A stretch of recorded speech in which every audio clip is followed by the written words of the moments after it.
আসসালামু আলাইকুম এভরিওয়ান, কেমন আছেন সবাই? আশা করছি সবাই আল্লাহর রহমতে অনেক অনেক ভালো আছেন। আবার আপনাদের মাঝে ডেইলি ব্লগ নিয়ে চলে আসছি। তো কেয়ার ডেইলি ব্লগসে আপনাদেরকে স্বাগতম। তো আজকে আমি সাজনা রান্না করে আপনাদেরকে দেখাবো। তো দেখেন এইখানে আমি সাজনা নিয়েছি। এখানে আমি মসুরের ডাল দিয়ে আজকে সাজনা রান্না করব। তো আপনারা প্লিজ ভিডিওটা কন্টিনিউ দেখে নেবেন। আর প্লিজ বন্ধুরা স্কিপ করবেন না, স্কিপ করলে কিছু বুঝবেন না। আর যারা আপুরা আমার আছেন প্রতিনিয়ত আমাকে কমেন্ট করে যাচ্ছেন, আপুদের প্রতি আমার অনেক বিশ্বাস যে আপুরা আমার ফুল ভিডিও দেখেন।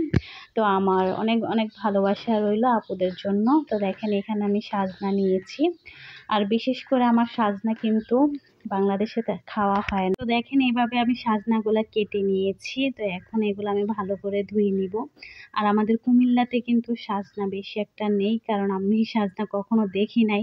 ঢাকাতে মাঝে মাঝে গাছের মধ্যে দেখতাম, কিন্তু বুঝতাম না যে এগুলা কি। তারপরে আমার এক বান্ধবী ছিল নওগাঁ, তো ওদের বাসায় একদিন যাওয়া হয়েছিল। তো ও আবার বলছিল যে আমাকে কিছু সাজনা দিয়ে, আমি ওকে জিজ্ঞেস করতেছিলাম যে এগুলা কি। তো আমার বান্ধবী বলতেছে যে এগুলা সাজনা। তো বলতেছে, তো আমাকেও কিছু দিয়েছিল, কিন্তু আমি বাসায় এনে এগুলো ফেলে দিয়েছিলাম, যে বুঝতে পারতাম না যে এগুলো কিভাবে রান্না করে, কিভাবে খায়, মানে দেখতে কিরকম লাঠির মতো। তো ফেলে দেওয়ার পরে তো আমার আর খাওয়া হয় না, কিন্তু দোকানে দেখতাম, ঢাকা বাজারে দেখতাম, আমাদের কুমিল্লা অঞ্চলে কিন্তু এটা নেই। তো দোকানে দেখার পর আমি আনতাম না যে এগুলো কি, মানে দেখলে কেমন মনে হতো। কিন্তু পাকিস্তানে আসার পরে একদিন খাওয়া হয়েছিল সাজনা, তারপর থেকে অনেক মানে খেতে ইচ্ছে করতো আসলে। তো খুব স্বাদ টেস্ট লাগে খেতে। সাজনা কিন্তু অনেক উপকার একটি খাবার। তো দেখেন আমি এখানে কিন্তু ডাল দিয়েছি, ডালের মধ্যে কিন্তু ডালটাকে আমি সিদ্ধ করে নিব।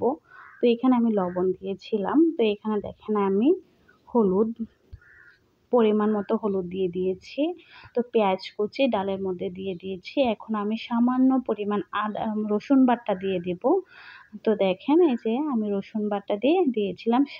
এখন সাজনাগুলো দিয়ে দেব।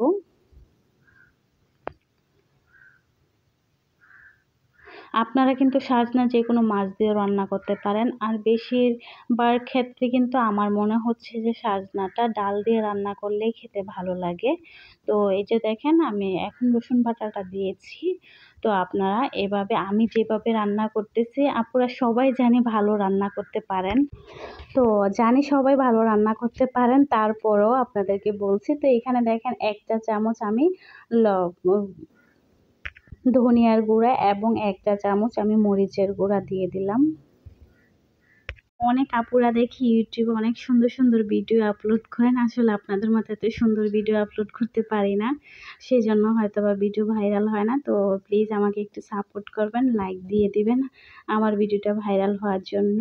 তো এখানে দেখেন আমি এটাকে তেলে দিব। তো এখানে আমি পেঁয়াজ কুচি দিয়ে দিয়েছি, এবং কি আমি এখানে রসুন আদা বাটা করে নিয়েছি, ওইটাও দিয়েছি। দেখেন এখানে মেথি, তারপরে জিরা, আস্ত জিরা দিয়ে এই তেলটাকে আমি ব্রাউন কালার করে ভেজে নিয়েছি।